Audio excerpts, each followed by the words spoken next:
everyone, and a very, very happy Independence Day to you, to all patriots, to all Americans who love our country, love our flag, love the American vision of freedom and liberty for all. We have a very unique situation in the world today, and I want to describe it by taking a look back at 1776. A time where, after decades of abuse by a world superpower, the American colonists said, enough. You no longer own us. Well, today we're seeing something very, very similar. And it's not just in America. It is, in fact, a worldwide phenomena that is happening right now. You see, back in 1776, the colonists said no more to King George. King George being a monarch, the ruling elite who sought to abuse the American colonists. Now, England and the king also abused all his other colonies around the world, but it was only the Americans who stood up with arms. That's right, with rifles, assault muskets, if you will, and fought back and created a future of freedom for themselves that would light the hearts and imaginations of people around the world with dreams and visions of prosperity and freeness, personal, individual freedom, the freeness to express themselves with free speech, the right to protect themselves against further tyranny. Now, where are we at today? Around the world, instead of King George, we have another monolithic ruling elite power called globalism. And what is it doing? It is punishing the world. Literally punishing the world. It is causing fuel shortages and crisis, energy crisis, food crisis. The same way King George did to his colonies, including the American colonies. I'm going to read to you the Declaration of Independence to the point where it is well understood where we're at, and compare the complaints the colonists had in 1776 to the complaints we have today. And I think you're going to be surprised. I think you'll be surprised. So let us begin.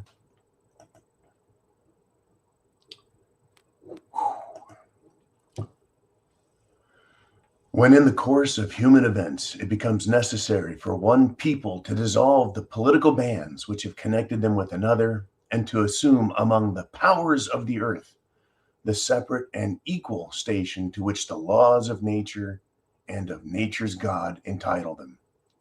A decent respect to the opinions of mankind requires that they should declare the cause which impel them to the separation.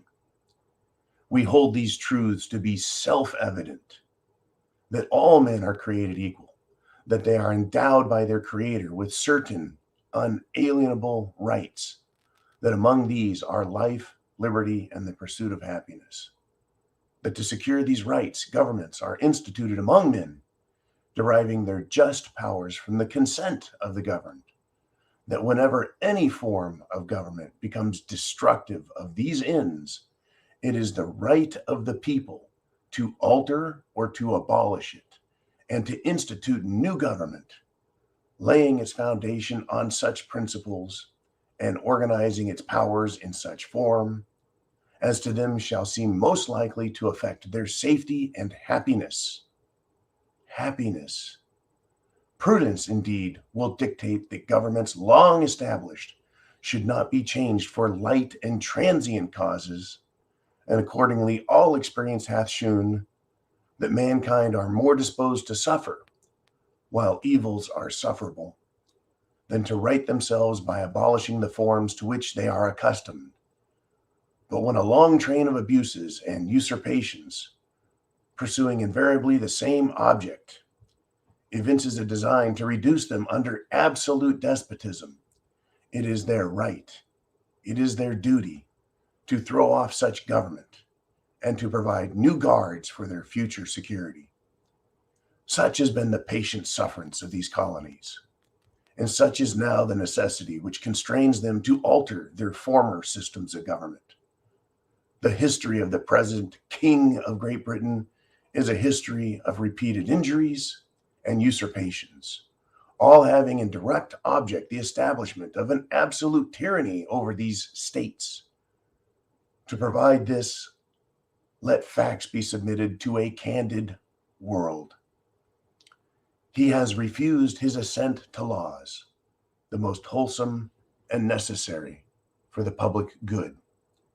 He has forbidden his governors to pass laws of immediate and pressing importance, unless suspended in their operation till his assent should be obtained, and when so suspended he has utterly neglected to attend to them. He has refused to pass other laws for the accommodation of large districts of people, unless those people would relinquish the right of representation in the legislature, a right inestimable to them and formidable to tyrants only. He has called together legislative bodies at places unusual, uncomfortable, and distant from the depository of their public records for the sole purpose of fatiguing them into compliance with his measures. He has dissolved representative houses repeatedly for opposing with manly firmness his invasion on the rights of the people.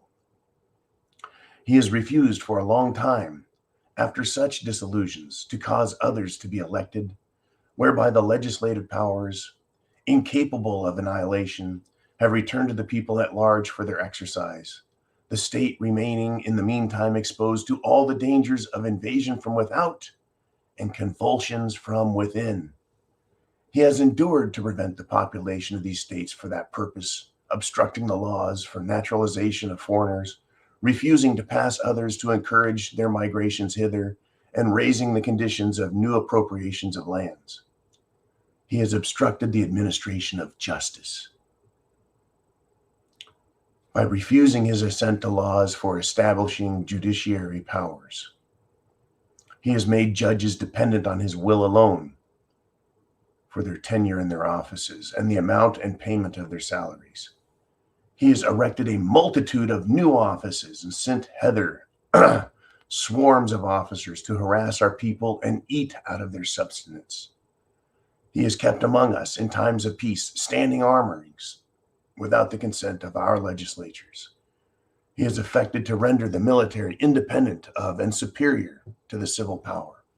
He has combined with others to subject us to a jurisdiction foreign to our Constitution and unacknowledged by our laws, giving his assent to the acts of pretended legislation, for quartering large bodies of armed troops among us, for protecting them by mock trial from punishment for any murders which they should commit on inhabitants of these states, for cutting off our trade with all parts of the world, for imposing taxes on us without our consent, for depriving us in many cases of the benefits of trial by jury, for transporting us beyond seas to be tried for pretended offenses, for abolishing the free system of English law in a neighboring province, establishing therein an arbitrary government, and enlarging its boundaries so as to render it at once an example and fit instrument for introducing the same absolute rule into these colonies, for taking away our charters, abolishing our most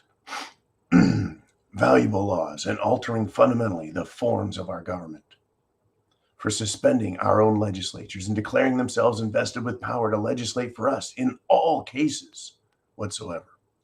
He has abdicated government here by declaring us out of his protection and waging war against us. He has plundered our seas, ravaged our coasts, burnt our towns, and destroyed the lives of our people.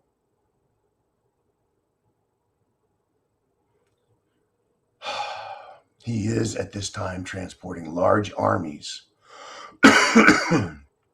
of foreign mercenaries to complete the works of death, desolation, and tyranny, already begun with circumstances of cruelty and perfidy, scarcely paralleled in the most barbarous ages and totally unworthy the head of a civilized nation. He has constrained our fellow citizens, taking captive on the high seas, to bear arms against their country, to become the executioners of friends and brethren, or to fall themselves by their hands. He has excited domestic insurrection amongst us and has endeavored to bring on the inhabitants of our frontiers, the merciless Indian savages, whose known rule of warfare is an undistinguished destruction of all ages, sexes, and conditions. In every stage of these oppressions, we have petitioned for redress in the most humble terms. Our repeated petitions have been answered only by repeated injury. A prince whose character is thus marked by every act which may define a tyrant is unfit to be the ruler of a free people. Nor have we been wanting in attention to our British brethren. We have warned them from time to time of attempts by their legislature to extend an unwarrantable jurisdiction over us. We have reminded them of the circumstances of our immigration and settlement here. We have appealed to their native justice and magnanimity. We have conjured them by the ties of our common kindred to avow these usurpations, which would inevitably interrupt our connections and correspondence. They too have been deaf to the voice of justice and consanguinity. We must therefore acquiesce in the necessity which denounces our separation and hold them as we hold the rest of mankind, enemies in war, in peace, friends. We therefore, the representatives of the United States of America in General Congress, assembled, appealing to the Supreme Judge of the world for the rectitude of our intentions, do in the name and by authority of the good people of these colonies, solemnly and publish and declare that these united colonies are, and of right ought to be, free and independent states, that they are absolved from all allegiance to the British Crown, and that all political connection between them and the state of Great Britain is and ought to be totally dissolved, and that as free and independent states, they have full power to levy war, conclude peace, contract alliances, establish commerce, and to do all other acts and things which independent states may of right do. And for the support of this declaration, with a firm reliance on the protection of divine providence, we mutually pledge to each other our lives, our fortunes, and our sacred honor.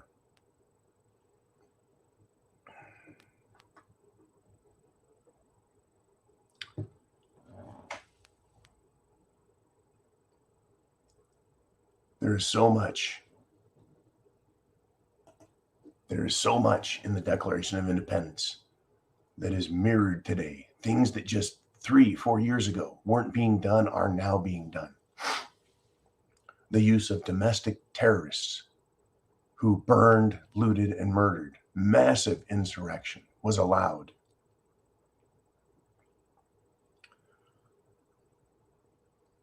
Read the Declaration of Independence and understand who are the savages, who is civil, who has rights, and who doesn't.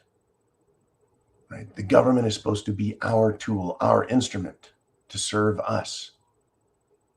We are the ones who created it, and it has been taken over by globalists who think that they know what is best for us. They want to change our energy policies, our food policies. Under what authority? It is all assumed authority. It is all fiat, fake, unlawful. Read the Declaration and you'll see the justification for America to say no more to the federal government, that they must back off. And notice that before there was a constitution, they mention that what was being done is against their constitution.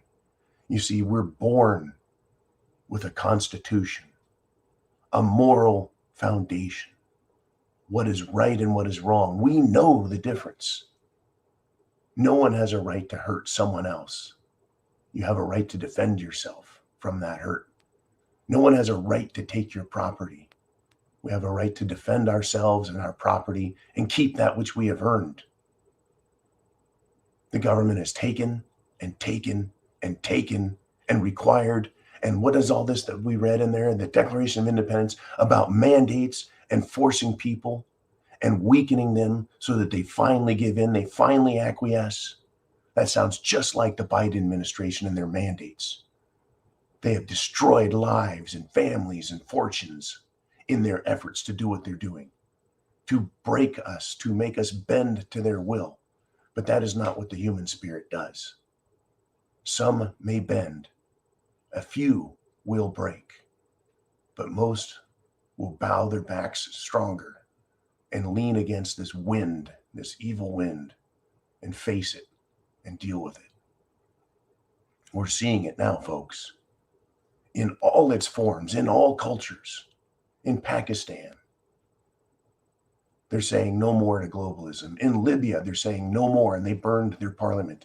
In the Holland, in the Netherlands, the farmers have now been joined by fishing fleets who have blockaded the harbors and shut down the highways, and they're using their agricultural equipment in an act of desperation to show the government no more.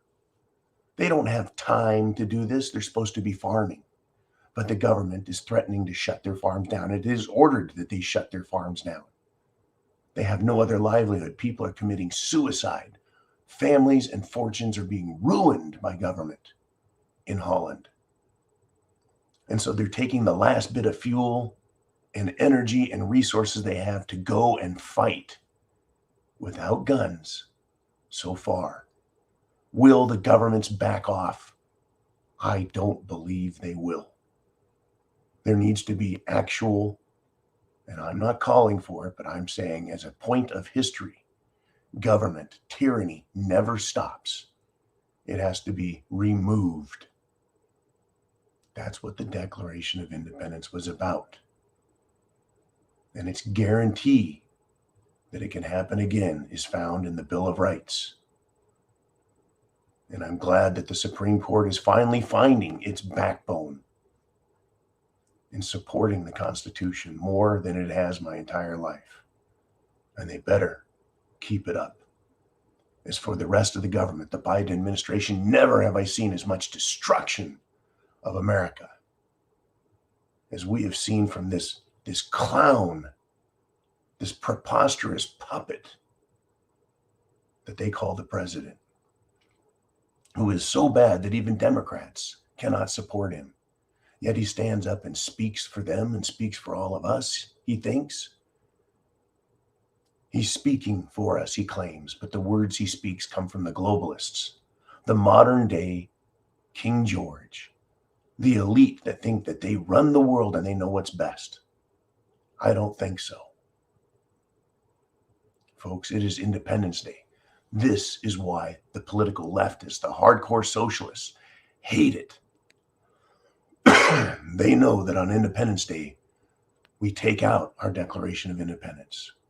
We open it up and we read the words. It is our right, it is our duty to throw off unlawful government. It's our right, it is our duty. And they know it. And they know they can't stop us once we set that wheel in motion. And that we have all we need, all the tools and people we need to accomplish this. And they're afraid of us. Right? If we don't fear government, folks, right, then we have been misled. Right? A government that fears the people is one that is restrained and well aware of an informed population that knows its rightful place as the true sovereign.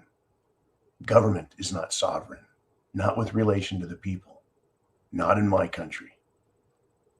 In the United States of America, the government establishes that the people are sovereign and that the government is servant. We need to restore that role. Is it 1776? No, nay, but I would say it's 1775. And we have some very big decisions to make in the coming months and certainly by 2024.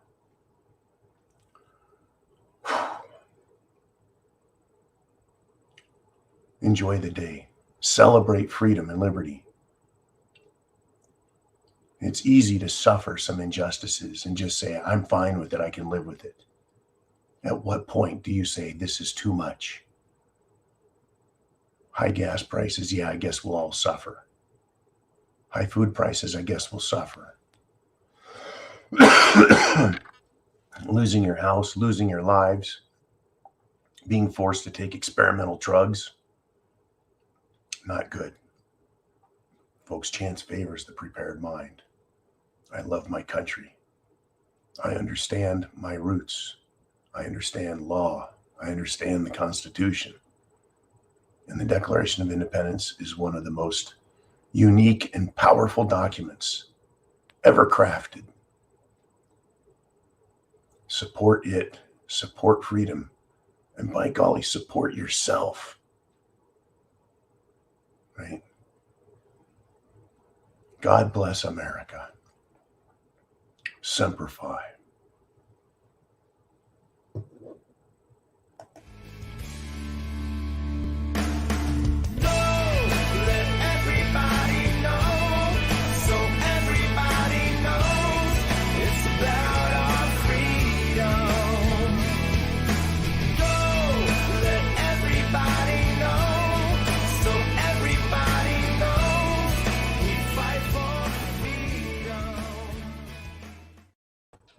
One more thing, and if you stayed to this, then you get the secret message. Just last week, at the end of the week, Thursday and then into Friday, we heard about the liberal world order. Why did they choose to announce that phrase before the weekend? They want us to know who they are and what they're doing. The liberal world order. They proclaimed themselves kings of the world. They proclaimed themselves masters of us, not just the United States, but the entire world. They wanted to give their miscreant supporters a new term, right? They wanted to create their Third Reich of liberal socialist crap, so that their supporters can continue to say, fuck the Fourth, and we hate America. They are the ones who are full of hate, folks. They, the liberals, hate America and hate our Constitution and hate the Declaration, and they hate you. Free speech, yeah, it works both ways. They have been allowed to say whatever they want, but now it's obvious that they've said more than just what they want to say. It has become obvious that they're enemies of the people because they're enemies of the Constitution. And the Constitution is the people's voice. It is the rights of men laid down, established, placed in bedrock, saying these are our freedoms, these are our rights, and these people are opposed to it.